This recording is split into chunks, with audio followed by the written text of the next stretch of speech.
Israel is one of the most racist countries in the world. While you'll never hear anyone in the mainstream media say this, this is actually one of the most important things you need to understand if you want to know what's happening right now.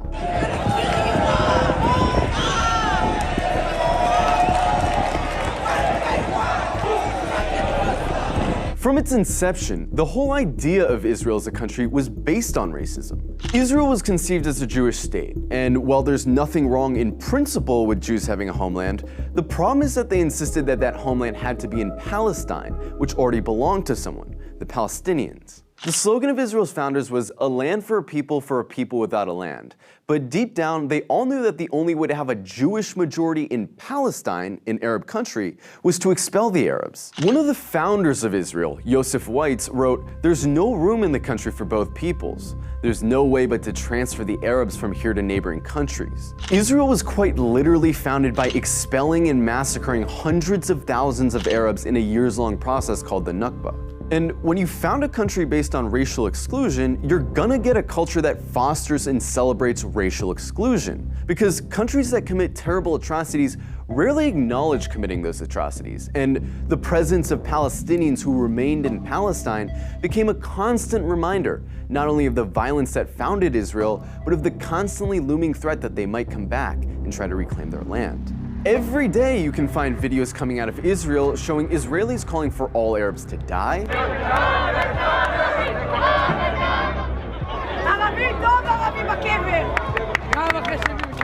insulting the Prophet Muhammad,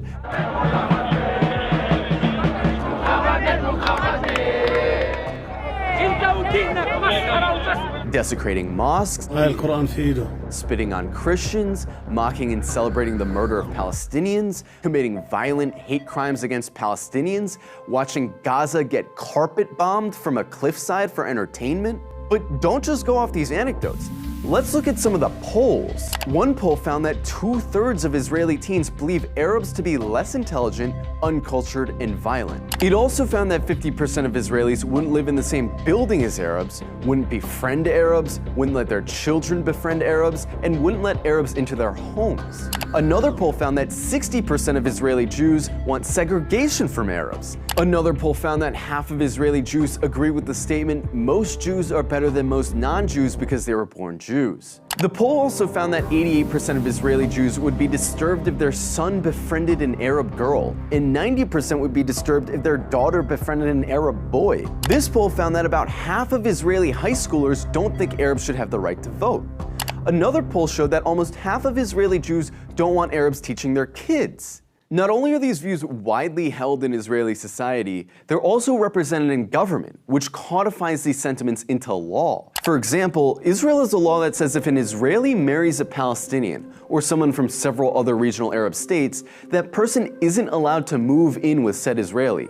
This law was passed in 2003, but it's been renewed every single year since. Israel also doesn't allow interreligious marriage to be performed in the country, which is meant to deter Jews from marrying non-Jews. In 2018, Israel passed the nation-state law, a law which has constitutional status, which says the right to exercise national self-determination, i.e. have rights, is the exclusive right of Jews, no one else. There's also the Nakba law, which makes it illegal to acknowledge the Nakba, the expulsions of Palestinians that were needed to found Israel. This would be like passing a law to make it illegal to talk about indigenous genocide or slavery in America. There's also the Admissions Committee law, which basically allows towns to operate panels that deny applications for entry based on socio-cultural compatibility, which essentially just legalizes racist housing discrimination.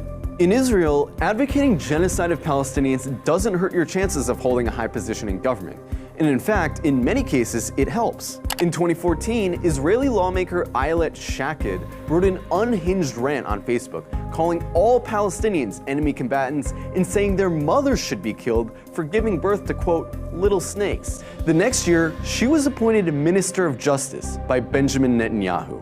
Itamar Ben-Gvir, a lifelong admirer of Meir Kahane, an Arab exterminationist, a man who praised a Jewish settler who killed a Palestinian for throwing a rock at him, a man who was famously acquitted after being criminally charged for chanting death to Arabs, is Israel's current Minister of National Security. He's not some fringe figure either. He's one of the most popular politicians in Israel right now. In the last few days, Israel's been working hard to cast itself as the victim of hatred, the victim of terrorism, the victim of anti-Semitism, that they have no choice but to lay siege to Gaza. But underneath this carefully concocted victim complex is a racist, Jewish supremacist state that's been trying to finish the job that the Nakba started for decades. And really, this shouldn't come as a surprise to anyone. After all, they're literally cutting off water and electricity to a city of 2 million people right now. Their generals talk openly about flattening Gaza and killing the animals, meaning Palestinians. It's obvious their goal is genocide.